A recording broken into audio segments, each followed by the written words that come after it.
January, day 18. Today we're making crumpets. If you've never had these little guys hot with vegan butter melting into them with a cup of tea, you're in for a treat. To make them, you'll want to use a cast iron frying pan. They are good because every time you use them, you get a little bit of iron in your diet, plus some metal cooking rings. Heat 330 milliliters or 1.5 cups of oat milk in a small saucepan till warm. Then pour it into a jug, along with 5 milliliters or a teaspoon of sugar and 15 milliliters of instant yeast, and leave it in a warm place for 10 to 15 minutes. While that's doing its thing, sift 225 grams or 8 ounces of bread flour and 5 milliliters or 1 teaspoon of salt into a mixing bowl. Now make a well in the center. When the yeast mixture has foamy bubbles on top, pour it all into the mixing bowl. Slowly work the flour into the liquid with a wooden spoon.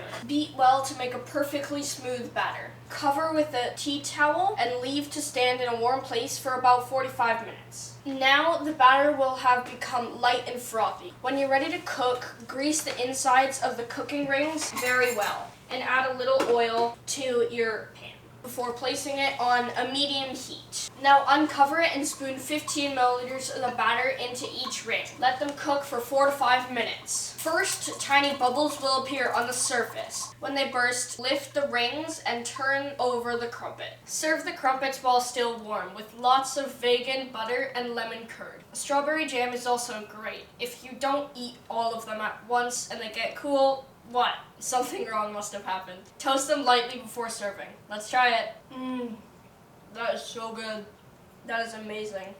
I love the crunchy butteriness. And remember, together kids can save the world. Please like and subscribe. Thank you. Bye.